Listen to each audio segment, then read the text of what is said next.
Yo, Germs, good afternoon sa inyo lahat. May share lang ako sa inyo ngayon, konting budo lang. Kasi tingin ko worth sharing naman to para sa mga riders na kagaya ko dyan. Nag-rides kami kahapon sa Marilaki. Nag-breakfast ride kami dito sa may Cielo Alto. And gamit-gamit ko yung bagong bili natin online na belt bag. Eto, tingnan nyo. Eto siya. Gusto ko lang siya ipakita sa inyo, tapos gusto ko lang din i-review. And ayun, ipapakita ko sa inyo kung ano yung mga function ng belt bag na to. Ano yung mailalagay natin, ano yung pwede nating maikarga dito. And gamit-gamit ko siya nung nag-ride kami. Tapos ayun, pakiramdam ko naman sobrang komportable ng belt bag na to. Kaya naisip ko, ayun, mag-vlog tayo about dito sa belt bag na to. Ito nga pala yung Immortal belt bag na version 4, I think. Ito yung latest na version ng Immortal na nabili at available sa online. I-share ko na lang yung link dyan sa description or dito sa may comment section or dyan sa may yellow basket. Bahala na kayo kung saan nyo gusto bilhin tong belt bag na to. Pero, ayan, binili ko siya online. Napakagandang belt bag, worth it. Ayan, ipapakita ko sa inyo yung ipapakita ko sa inyo yung mga bulsa nito, kung ilang bulsa meron to. Kung saan natin siya pwede gamitin para, yan, kung nagra-rides kayo, meron kayong belt bag na magagamit na maganda. Kunin ko lang yung palagay ko dito sa liig para mailipat ko yung camera para makita nyo yung view ng natin, ng belt bag. Para makita nyo na maayos yung laman ng belt bag natin. Ito nabili ko rin online. Mga budol natin, ayan. Bahala na kayo kung saan nyo gustong bilhin to. Kung gusto nyo ng link na ito, bibigay ko sa inyo. I-comment nyo lang. Ayun, no? Asan yung isang cellphone ko? Teka lang, kunin ko lang isang cellphone ko. Di ba? Kung gusto niyo ng angle na parang yung point of view ninyo yung makikita or yung gusto niyo ipakita dun sa video nito, napakagandang finds din nito. Okay, lipat muna natin yung view natin para mas makita nyo ng maigi yung belt bag na sinasabi ko. Okay, balik tayo dito sa belt bag na sinasabi ko. Ito yung Immortal na belt bag version 4. Ayan, para patunayan ko sa inyo na bago lang to. Kakabili ko lang. Eto, tingnan nyo yung tag niya. Hindi ko pa tinatanggal yung tag niya kasi sayang. Ayun, no? Sana nga na to parang waterproof na to. Parang plastic or PVC type para hindi na natin sana tatanggalin. Kaya lang, papel lang yata ito Sayang kasi kung sayang kung tatanggalin natin to. Ito yung niya, ito yung parang tag, tapos makikita niya dito, ayun. May nakalagay na manufacturing date, nakalagay sa kanya October 25, 2025. So last week lang to ginawa. Tapos nabili ko siya siguro mga around katapusan ng October. Ayan, so sobrang bagong-bago lang itong belt bag na to. Ngayon, ayun nga yung sabi ko sa inyo kanina, ipapakita ko sa inyo kung gaano siya ka-convenient gamitin, tapos kung gaano karami yung bulsa nitong belt bag na to. Sa mga rider na kagaya ko na maraming dala-dala, maraming kinakarga sa motor, eto makakabawas na to kasi ang dami na natin mailalagay dito. Dito sa part na to, ito yung pinaka-strap niya. Ito, malaki, malapad. Tapos dito sa side na to, sa right side, meron tong lalagyan dito ng card tsaka mga coins. Ayan. For example, pupunta ka sa parking, magbabayad ka ng parking around 40 pesos. Dito yung mga coins mo. Ayun, ang daming coins daming coins. Tapos dito sa kabilang bulsa, pwede mo ditong ilagay yung ticket mo or yung parking card. For example, nagpa-park ka sa Robinson, ayun, may binibigay na PVC card doon. Or kung pumupunta ka naman sa mga SM parking, mga papel lang naman yung ticket nila. Ayan, pwede mo siya diyang ilagay para hindi mo siya hanap-hanapin kapag mag-check out ka na ng parking. Okay, so yan yung unang bulsa dito sa labas. Dito sa gilid, pwede ka magsabit dito ng mga ballpen. Ayan, ballpen, ano pa ba pwede isabit dito? Basta kung ano yung pwedeng isabit, radyo, ayan, yung walkie-talkie or yung parang ganito. Ganito, ayan Kung nagma-marshal ka sa ride, pwede mong ilagay dito yung radyo mo, ganyan. Di ba? Sobrang convenient. Dami talagang paggagamitan ng belt bag na to. Dito pa lang tayo ha. Dito pa lang yung pinag-uusapan natin sa strap pa lang. Okay. So ayan, kung may mga isasabit kayo dito, napakaganda. Napakaganda. Tapos meron pa siyang matibay na tahi dito. Yung separator nitong sabitan na to. Ay! Ngayon ko lang nakita. Sorry. Meron din palang bulsa dito. Ayan oh, may zipper. Ngayon ko lang nakita. Sorry. Sorry sa Immortal. Ayan oh. Yung zipper niya kasi discreet. Oh, hindi nakikita yung ano niya, yung ang ba tawag doon. Yung pinaka-zipper niya hindi nakikita dito. Tapos lately ko lang napansin dito sa belt bag na to. Yung pinaka mismong handle ng zipper niya, may logo rin siya ng Immortal. Ayan oh, nakikita nyo. May nakalagay na IM. Nakita ko yan, napansin ko talaga yan kasi yung pinaka-zipper niya, I think pina-personalize talaga ng Immortal. Pinagawa nila yung ganyan, yung may pinaka-logo nila. So, bali dito sa strap, ayun, ngayon ko lang na-discover, meron ditong packet, yun, para sa mga coins. Tapos may lagayan nga ng card dito. Dito naman sa kabila, may sabitan ng ballpen, radyo, or kahit anong pwede isabit. And meron pa siya ditong extra packet. Ayun o. Galing. Okay, so tapos na tayo dito sa strap niya. Dito naman tayo sa may bandang likod. Ito. So dito sa part na to, since nakadikit to sa katawan natin, ito yung mga siguro paglalagyan natin ng mga pinaka-importanting mga bagay. Yung ID natin. Ito, kagaya nito. Hindi na ako nagdadala ng wallet. Ayan, meron tayong lisensya. Ano to? Pag-ibig, ATM, SS, mga ID. Pwede natin ilagay dito or yung cellphone ninyo, kung gusto nyo ilagay dito, nakatago lang, pwede naman. So, ilan na? Isa, dalawa, tatlo. Ayan, tatlong bulsa na siya. Dito naman tayo sa may harapan. Dito sa harapan, nandito yung kanyang naka-embroid na brand ng Immortal, tapos may dalawa siya ditong clip. Ano ba tawag dito? So, ganito. Itong pinaka-cover niya, itong part na to. Sa likod nito, meron siyang zipper. Meron siyang bulsa dyan. Dito ako naglalagay ng pera. Kasi di ba wala nga akong wallet. Dito ko na siya nilalagay diretso. Yung mga bills. Tapos yung mga coins, doon. Kanina, yung pinakita ko sa inyo. So, meron na siyang another bulsa dito. Naka-zipper din. Naka-discreet din yung zipper niya. So, dito sa harapan, meron ulit siyang logo dito ng Immortal. Ganda. And again, meron na naman bagong zipper dito. Bagong bulsa. Ang nilalagay ko naman dito, yung mga paraphernalia ko, yung ballpen. Dito ko nilalagay yung mga ballpen. Yung mga dukutin, ballpen. Tapos ito, menthol, inhaler. Yung vape ko, dito ko nilalagay. Pag tinatago ko yung vape ko, dito ko siya nilalagay.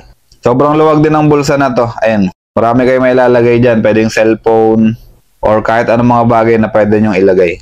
Dito naman, meron siyang another partition dito. Dito ko talaga nilalagay yung tatlong cellphone natin. Ito.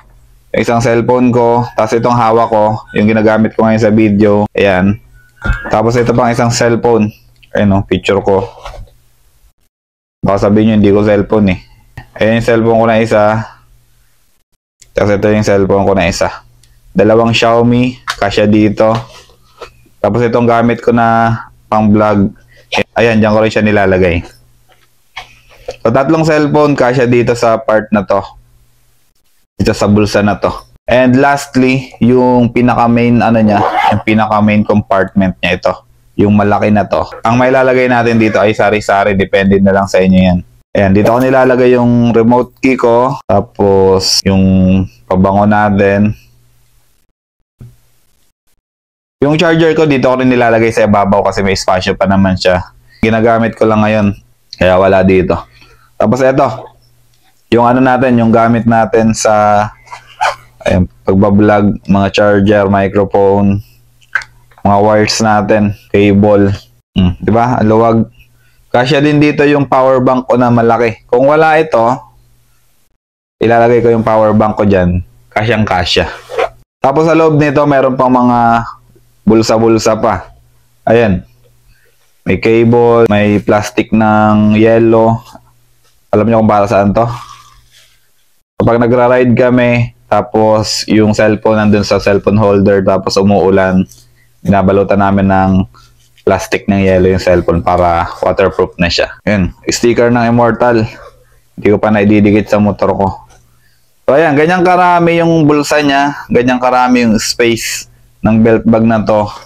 And mukha lang siyang maliit pero ang dami nating mailalagay sa kanya. Bilangin natin yung bulsa na ito, tsaka yung zipper niya para malaman nyo kung gaano karami yung mailalagay natin dito. Sa loob nito may malaking bulsa, tapos mayroong sub-pocket pa dito, maliliit. Ayan, isa, dalawa. Tapos yung main compartment niya. Balik na natin to. Pabango. Yung remote natin. Tapos yung pinaka-charger natin, ayan, no? Lalagay natin dyan. And then yung cable. Balik natin dyan. Close.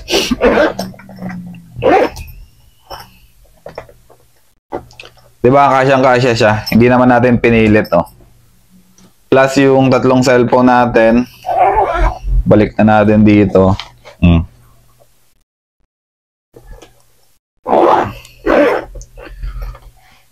Yung mga ballpen natin.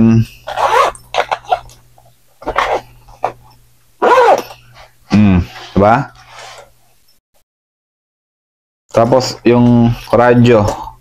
For example lang, magdadala tayo ng radyo sa rides. Another ballpen. Pack. Sarado na natin to, belt bag. Tapos madali lang siya i-adjust. Kung medyo luwag tong part na to, hilahin nyo lang ng konti yan. Okay na. So, ayan yung itsura ng belt bag natin. Yung Immortal belt bag version 4. Na nabili natin online. Kung gusto nyo ng ganitong belt bag, sobrang slim lang. Ang ganda, oh. Gano'n ba kalaki to? Saan yung ruler natin? May ruler tayo dito, ang haba, oh. Kuhatin natin yung approximate dimension ng bag na to. Yung haba muna, kapag loaded na, so mga nasa 27. Mga nasa 27 cm yung haba niya. And yung height niya, loaded na, so mga 15. 15 cm yung taas. Tapos yung lapad, nasa 10. Nasa 10 to 11 cm. So napakaliit lang talaga. Sobrang slim ng belt bag. Pero ang dami na natin may lalagay. Ayun yung bagong budol natin dito. Hindi ito sponsored, baka sabihin nyo sponsored. Binili ko siya para magamit ko sa rides. Gusto ko lang i-share sa inyo para kung sakasakali naghahanap kayo ng worth it na belt bag. Ito, nare-recommend ko rin sa inyo. Hindi ko pala nabilang yung bulsa. Bibilangin nga natin eh. Hindi ako na lang magbibilang. Tanggalin ko nga itong gamit natin. Bilangin natin yung pinaka-bulsa niya. Lahat ng klase ng bulsa. Ulitin ko yung dito sa coins. So, equivalent na siya ng dalawa. Isa sa coins, tapos isa sa card. Okay. So, dalawa na yan. Dito sa kabilang side, yung may zipper. Ayan, pangatlo na. Sa strap pa lang to, Sa strap pa lang yung bulsa na yan. Sa likod, pangatlo. Pangatlong bulsa. Tapos pag tinanggal natin tong cover niya, yung may dalawang clip, meron din siyang zipper dito.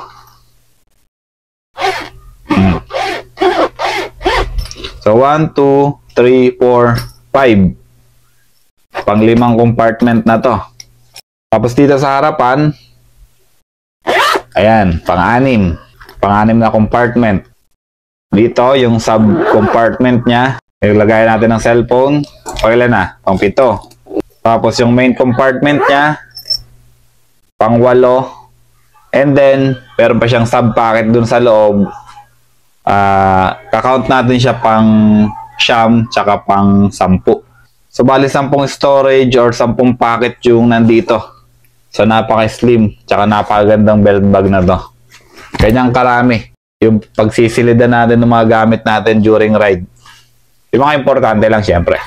Kung commuter din kayo, kung kahit commute lang, yung mga nag-jeep-jeep, nagta-tricycle. Ang daming paggagamitan nito. Kung commuter talaga yung gagamit ito, convenient din to kasi ang daming paglalagyan ng belt bag na to. Gamit na gamit talaga yung mga bulsa niya. Kaya mararecommend ko talaga yung ganitong klaseng belt bag. Okay, so maraming salamat sa pagsama sa akin dito sa short vlog na to. Short budol. Ulitin ko, hindi sponsored yung video na to.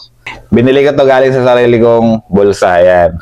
Thank you very much and yan, kita-kita tayo sa next video natin, kita-kita tayo sa next budol natin. Sa next budol natin, eto, nakikita nyo yung mic na to. Tinetesting ko lang to dito sa pinaka-vlog na to. Ito yung first time kong gamitin yung microphone na to. Abangan nyo yung magiging video natin, abangan nyo yung magiging review natin dito sa microphone na to. Wireless microphone na mayroong noise reduction. Dalawa yung transmitter, tapos yung receiver niya 2-in-1, pwede sa Android, pwede sa iPhone. Yun. 2-in-1 yung microphone na to, abangan nyo. And then, ito, yung ginamit ko na, ano ba tawag dito? Camera mount na nandito sa may lieg. Ganyan, ganyan yung itsura niya. Pwede siya gamitin sa vlogging point of view yung makikita natin dito. Tapos, napapalitan to ng mount, yung GoPro naman. Yan. Abangan nyo yung magiging review ko dito para sa mga gustong magkaroon ng ganito. Sa mga nagbabalak na bumili ng ganito, yan, makikita nyo yung ano natin, yung review natin. Alright, bye-bye. See you sa next video natin.